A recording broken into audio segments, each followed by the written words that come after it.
Pendant que plusieurs d'entre vous se bousculent pour venir au Canada, il y en a qui en repartent malheureusement. Est-ce la fin du rêve canadien? Qu'est-ce qui n'a pas marché pour que, au bout de quelques mois, voire quelques années, certains choisissent de faire le chemin inverse? Alors, si toi aussi qui regardes ma vidéo et qui te pose la question de savoir ce qui peut pousser ces personnes à partir du Canada, je t'invite à suivre attentivement ma vidéo jusqu'à la fin et je suis sûre que tu apprendras certainement quelque chose que tu ignores sans doute du Canada et qui peut-être pourrait te faire réfléchir ou alors pourrait t'amener à revoir ta stratégie en ce qui concerne ton immigration. Si tu ne veux pas faire partie de ceux qui, entre guillemets, ont échoué ici au Canada, reste coaché jusqu'à la fin. Bienvenue sur ma chaîne, bienvenue sur la chaîne Welcome to Canada What Next. Je m'appelle Marie-Agnès. Ici, je parle d'immigration, je parle d'intégration, je parle d'économie canadienne, je parle du marché du travail et bien évidemment un peu de politique canadienne. Alors, si c'est la première fois que tu t'arrêtes sur ma chaîne et que tu ne t'es pas encore abonné, je t'invite à le faire et surtout à partager mes publications. Alors, pourquoi certains décident de partir du Canada? Est-ce la fin du rêve canadien? Qu'est-ce qui ne marche plus? Visiblement, puisque si on a fait le choix d'immigrer au Canada, c'est qu'on pensait y trouver quelque chose. Qu'est-ce qui n'a pas marché? Pourquoi les gens repartent après quelques mois, quelques semaines passées ici au Canada? Raison numéro 1, la cherté de la vie. Alors, ici, on va parler sans langue de bois. Le Canada n'est plus à la portée de tout le monde. Ça coûte cher. Ça coûte extrêmement cher, le coût de la vie ici au Canada. C'est vrai qu'on a eu une situation sanitaire en 2020, notamment avec la pandémie de la COVID-19, qui après, nous dit-on, a créé l'inflation. Aujourd'hui, en 2026, on nous parle d'un taux d'inflation situé autour de 2,2%. Mais ce qu'on constate, malheureusement, c'est que ça ne reflète en rien la vie de tous les jours. Oui, il y a certains calculs complexes qui se font pour déterminer l'inflation. Mais que ressent le commun des mortels lorsqu'on va à l'épicerie, lorsqu'on paye nos factures, lorsqu'on cherche un loyer? Le constat est clair. Les choses ont drastiquement augmenté. Et pas seulement de 2% pour certains, de 20, 30, voire carrément le double. Les immigrants ont du mal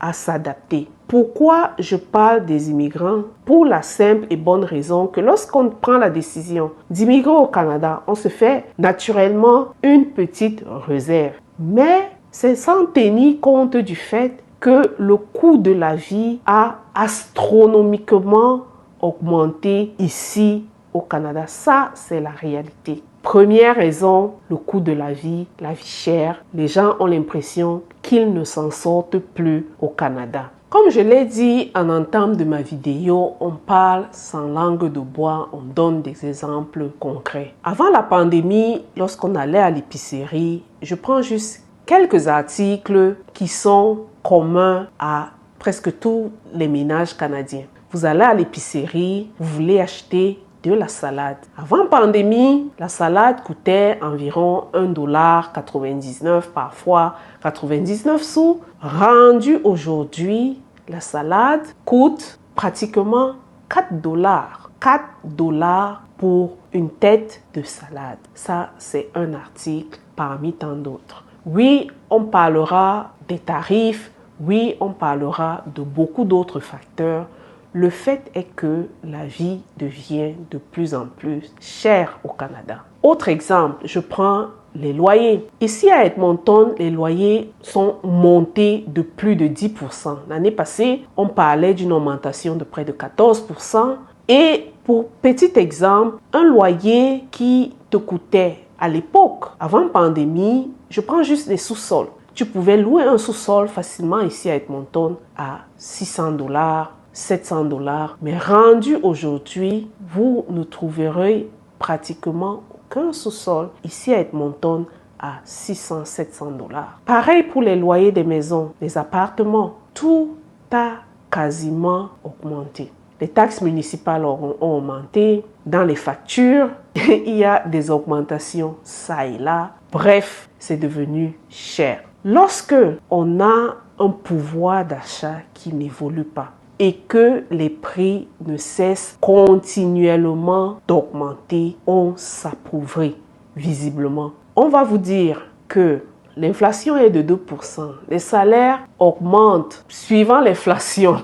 C'est ce qu'on dit. Mais la réalité est que la vie a augmenté de 15, 20, voire 30%. C'est la réalité du Canada en 2026. Toujours dans ma logique du parler sans langue de bois, beaucoup d'immigrants sont confrontés aux problèmes de reconnaissance de leur diplôme, aux problèmes de l'expérience canadienne. Et dans l'économie actuelle, ils ont de plus en plus du mal à trouver un emploi décent. Pour certains, ils ont abandonné leur emploi stable, leur vie, leur famille, leurs amis, leur réseau pour poursuivre un rêve, ce rêve canadien. Arriver au Canada, c'est la désillusion. Alors, étant en 2026, connaissant la situation économique actuelle, pour un immigrant qui arrive et qui n'arrive pas à se frayer un chemin dans le marché du travail, qui se retrouve en train de faire des boulots, je dirais précaires ou sous-qualifiés, disons ça comme ça, rapidement, c'est la désillusion, c'est la frustration, c'est la colère. Jadis, beaucoup d'immigrants acceptaient ces boulots-là, sachant que c'est juste pour un temps, le temps pour eux de s'acclimater, le temps pour eux d'avoir une expérience canadienne, le temps pour eux d'avoir ces acquis qui leur permettaient de décrocher un meilleur emploi. Mais au jour d'aujourd'hui, il n'y a presque pas d'emploi dans beaucoup de domaines. La compétition est rude et il y a beaucoup de barrières qui empêchent les immigrants à trouver un boulot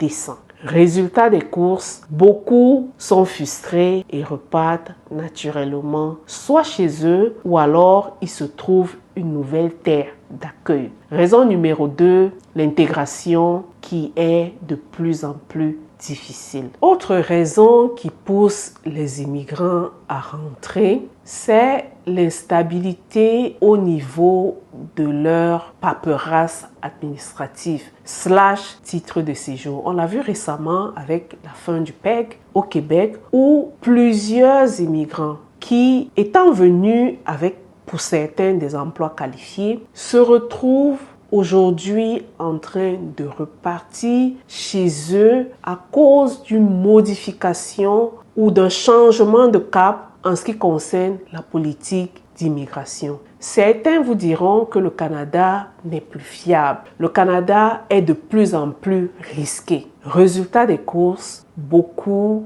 songent à partir tout simplement du Canada. Autre raison qui pousse beaucoup de personnes à partir du Canada, c'est pour des raisons médicales. C'est vrai que le Canada a fait beaucoup d'efforts en ce qui concerne le système de santé, mais il y a beaucoup de personnes qui n'arrivent pas à avoir accès aux soins, qui n'arrivent pas à se trouver un médecin de famille, qui attendent des années pour avoir une chirurgie. C'est triste. Et résultat des courses, les gens partent du Canada, tout naturellement. Autre raison qui pousse les personnes à partir du Canada, c'est le climat. Lorsque la situation économique est favorable, lorsque la vie n'est pas difficile comme elle est actuellement en 2026, on supporte mieux le froid, disons-le comme ça. Mais lorsque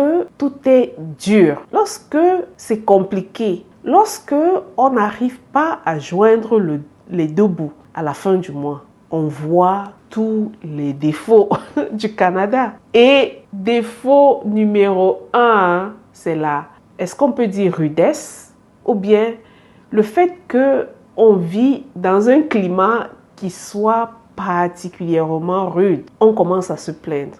Il fait trop froid au Canada. Le Canada est loin.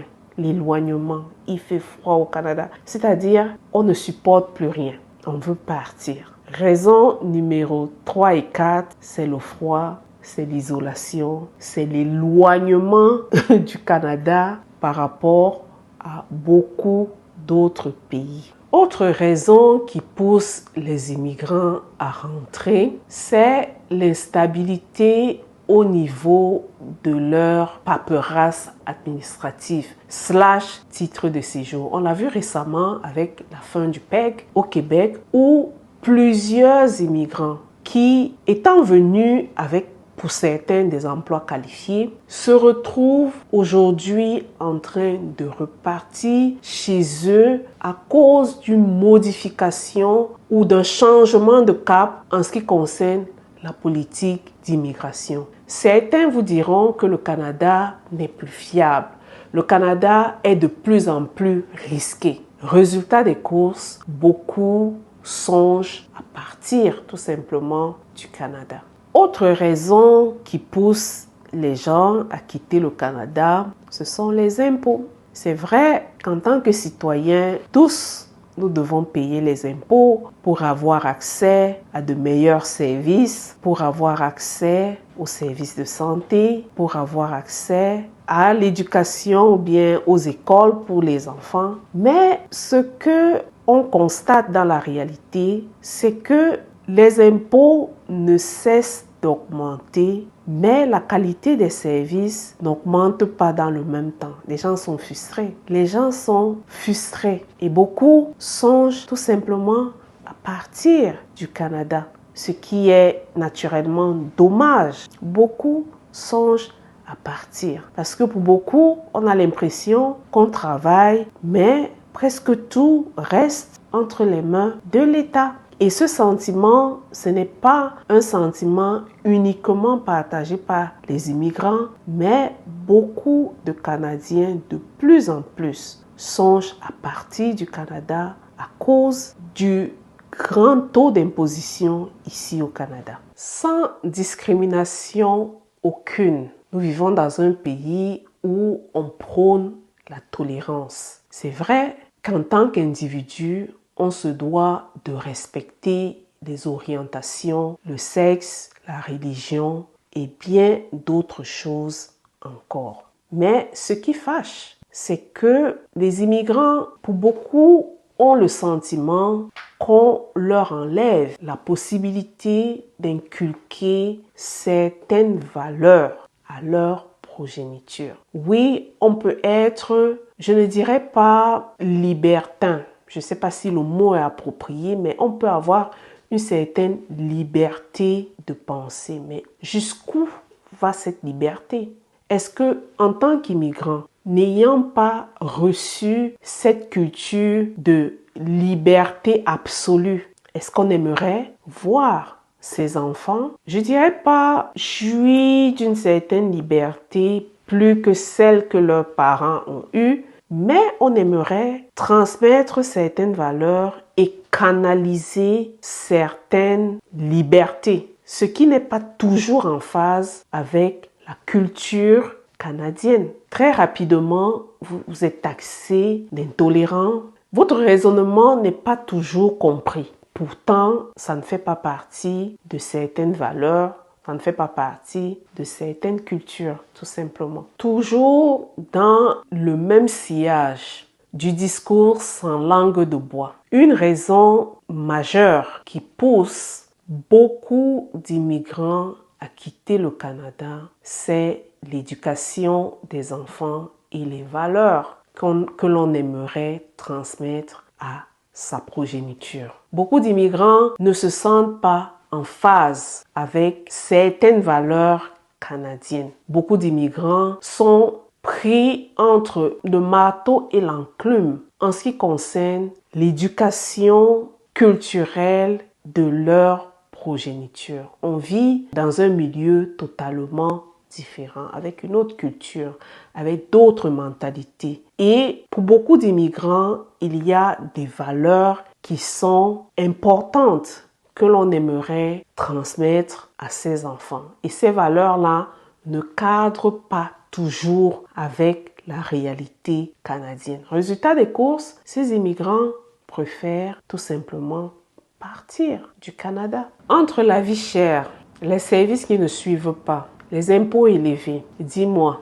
est-ce que toi aussi tu as déjà songé à partir du Canada? Pour ceux qui arrivent, quelle est la stratégie que toi tu mets en place pour ne pas faire partir de ceux qui arrivent et qui repartent du Canada? Parce que ce qu'il faut comprendre, c'est que plus que jamais, la préparation est indispensable. Il faut avoir la bonne information, il faut se préparer en conséquence et être au courant de la réalité sur le terrain. Alors, si toi aussi, tu ne veux pas être dans le train de tout ce qui repart du Canada, juste quelques mois après être arrivé au Canada, je t'invite à faire une petite réflexion sur toi-même et surtout à te poser les bonnes questions. Quelle est ma stratégie en 2026? Est-ce que je maîtrise tous les secteurs d'activité qui me seront propices une fois au Canada? Est-ce que j'ai